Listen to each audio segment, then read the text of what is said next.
Assalamualaikum warahmatullahi wabarakatuh. Salam sejahtera bagi kita semua. Salam Om Swastiastu, Namo Buddhaya, salam kebajikan. Perkenalkan, nama saya Balkisa Kristianuri dengan NIM K71222063 dari Prodi PKSD Hubungan, Fakultas Keguruan dan Ilmu Pendidikan, Universitas 11 Maret. Di sini saya akan menjelaskan tentang sejarah bilangan dan sistem numerasi. Mari kita simak materi berikut. Kita akan mulai dari sejarah bilangan. Permulaan matematika berasal dari bangsa yang bermukim sepanjang aliran sungai. Bangsa Mesir sepanjang sungai Nil yang berada di Afrika, bangsa Babilonia sepanjang sungai Tigris dan Eufrat, bangsa Hindu sepanjang sungai Indus dan Gangga, bangsa Cina sepanjang sungai Huanghe dan Yangtze. Ada yang tahu nggak bilangan itu apa? Jadi, bilangan adalah suatu konsep matematika yang bersifat abstrak yang digunakan untuk pencacahan dan pengukuran. Simbol atau palambang yang dipakai untuk mewakili suatu bilangan disebut sebagai angka atau simbol bilangan. Tokoh teori bilangan 1. Pythagoras 582 sebelum Masehi hingga 496 sebelum Masehi. 2. Abu Ali Hasan Ibnu Al-Haytham 965 Masehi. 3. Jamshid Al-Qasi 1380 Masehi. 4. Pierre de Fermat. 5. Joseph Louis de Lagrange 25 Januari 1736 hingga 10 April 1833. 6. Adrien Marie Legendre 18 September 1752 hingga 10 Januari 1833. 7. Johann Carl Friedrich Gauss 30 April 1777 hingga 23 Februari 1855. 8. Johann Peter Gustav Lejeune Dirichlet 13 Februari 1805 hingga 5 Mei 1859. 9. Benjamin Peirce 4 April 1809 hingga 6 Oktober 1880. Sistem numerasi, sekumpulan lambang dan aturan pokok untuk menuliskan bilangan. Lambang yang menyatakan suatu bilangan disebut numeral atau lambang bilangan. Banyaknya suku bangsa di dunia menyebabkan banyaknya sistem operasi yang berbeda. Oleh karena itu, suatu bilangan dapat dinyatakan dengan bermacam-macam lambang, tetapi suatu lambang menunjuk hanya pada satu bilangan saja. Lambang bilangan adalah simbol yang melambangkan suatu bilangan. Simbol yang digunakan untuk menyatakan atau menggambarkan suatu bilangan dapat bermacam-macam, misalnya 4 sama dengan 2 ditambah 2, atau 2 dikali 2, atau 3 ditambah 1, dan sebagainya. Semua simbol tersebut menyatakan suatu bilangan yang sama. Macam-macam sistem numerasi. Sesuai dengan urutan waktu terjadinya, beberapa sistem numerasi yang dikenal adalah sistem Mesir kuno kurang lebih 3000 sebelum Masehi, sistem Babilonia kurang lebih 2000 sebelum Masehi, sistem Yunani kuno kurang lebih 600 sebelum Masehi, bangsa Maya 300 sebelum Masehi, sistem Jepang Cina kurang lebih 200 sebelum Masehi, sistem Romawi kurang lebih 100 sebelum Masehi, sistem Hindu Arab 300 sebelum Masehi hingga 750 sebelum Masehi. Salah satu sistem numerasi yang pertama-tama digunakan adalah sistem torus. Sistem ini menggunakan simbol tongkat untuk menyatakan suatu bilangan. Misalnya, 6 menunjukkan bilangan 6 ternak. Hingga saat ini pun kita masih menggunakan sistem torus ini. Misalnya untuk mencatat skor suatu pertandingan olahraga sebagai ilustrasi, 5 garis lurus sama dengan 5 merupakan simbol-simbol yang menunjukkan bilangan yang sama. Sistem yang kedua yaitu sistem Mesir kuno. Bangsa Mesir kuno telah mengenal tulisan dan sistem bilangan yang disebut dengan sistem hieroglif.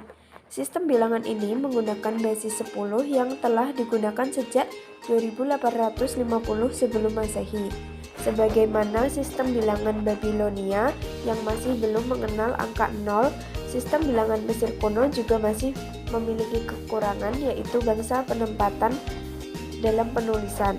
Masing-masing simbol dapat ditulis secara berulang sesuai yang diinginkan, asalkan tidak lebih dari 9 kali pengulangan. Selain itu, dalam penulisan bilangan juga ditulis dengan leluasa, dapat dimulai dari kiri ke kanan, kanan ke kiri, atas ke bawah, maupun bawah ke atas. Sistem numerasi ketiga ada sistem Babilonia. Bangsa Babilonia merupakan bangsa pertama yang menggunakan simbolisasi bilangan. Simbolisasi yang digunakan oleh bangsa Babilonia adalah sistem bilangan basis 60 atau sistem bilangan heksagesimal yang dicampur dengan basis 10. Dari sinilah diturunkannya penggunaan bilangan 60 detik dalam 1 menit, 60 menit dalam 1 jam, dan 360 derajat dalam putaran lingkaran penuh. Sistem bilangan ini sudah mengenal tempat dan mulai digunakan sekitar tahun 200 sebelum Masehi. Namun masih banyak belum mengenal angka 0. Kemudian sekitar abad kedua sebelum Masehi, bangsa Babilonia mulai mengenal angka 0 yang dilambangkan dengan spasi. Sistem numerasi keempat yaitu bangsa Maya. Bangsa Maya mengembangkan sistem numerasi yang merupakan hasil adopsi dari tulisan hieroglif. Sistem numerasi yang digunakan bangsa ini lebih kompleks karena terdiri dari simbol titik dan garis horizontal. Selain menggunakan sistem numerasi, bangsa Maya juga menggunakan sistem alfabetik dalam peradabannya. Ciri-ciri sistem numerasi Maya yaitu menggunakan basis 20, mengenal simbol 0 yaitu 0 garis tengah, ditulis secara tegak atau vertikal. Sistem selanjutnya yaitu sistem bilangan Romawi. Sistem numerasi Romawi ini menggunakan basis 10. Pada dasarnya, sistem Romawi ini merupakan sistem penjumlahan dan sistem perkalian. Jika simbol-simbol sebuah angka mempunyai nilai yang menurun dari kiri ke kanan, maka nilai angka tersebut dijumlahkan sebaliknya. Jika sebuah angka mempunyai nilai yang naik dari kiri ke kanan, maka nilai angka tersebut dikurangkan dalam hal pengurangan. Sistem selanjutnya yaitu sistem Arab Hindu. Pada abad ke-7 Masehi, sebelum mengenal angka India, bangsa Arab menggunakan huruf untuk melambangkan bilangan. Sistem ini disebut dengan al-jumal atau abjad. Kemudian sistem bilangan ini mulai mengalami perkembangan dengan mengadopsi bilangan India ketika masuk ke negara Arab.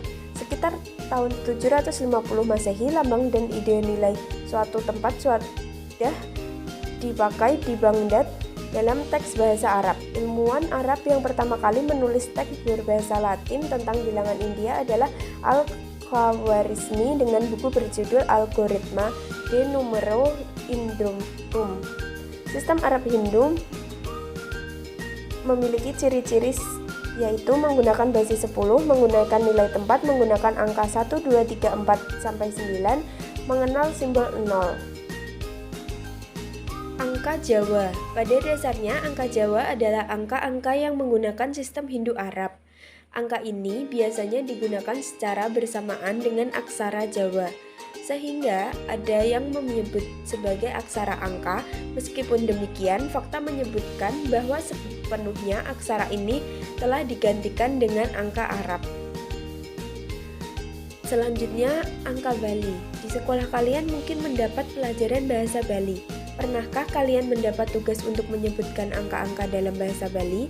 Penyebutan angka-angka dalam bahasa Bali berbeda dengan bahasa Indonesia. Pada bahasa Indonesia, angka 1 disebut dengan 1, angka 2 disebut dengan 2, angka 10 disebut 10, dan seterusnya. Bagaimana dalam bahasa Bali? Dalam bahasa Bali, angka 1 disebut dengan sa, 2, 2, 3, telu, 4, 4, 5, 5, 6, 6, pitu, pitu. Jadi angka Bali tidak jauh berbeda daripada angka Jawa. Sistem yang terakhir yang ada di materi ini adalah angka Mandarin. Dalam bahasa Mandarin, angka disebut dengan Zhuang Zhuan Sui. Secara harfiah artinya adalah angka Mandarin. Di Tiongkok, penulisan angka menggunakan aksara Hanzi, namun saat ini tidak jarang kita melihat penggunaan angka Arab di Tiongkok. 1 sama dengan Yi, 2 Eri, 3 San, 4 C, 5 Wu, dan seterusnya. Kesimpulan dari materi kita saat ini adalah sistem numerasi yang masih digunakan hingga saat ini yaitu sistem numerasi Arab Hindu. Bilangan Romawi juga masih digunakan namun hanya untuk penulisan tertentu. Sistem numerasi daerah seperti angka Jawa dan Bali hanya digunakan pada pelajaran yang ada dalam daerah masing-masing. Terima kasih telah menyimak materi dari saya. Mohon maaf apabila masih banyak kekurangan dan salah tutur kata dan masih kurang jelas dalam menjelaskan materi tersebut. Saya mohon maaf sebesar-besarnya. Dari saya, sekian dan terima kasih. Wassalamualaikum warahmatullahi wabarakatuh.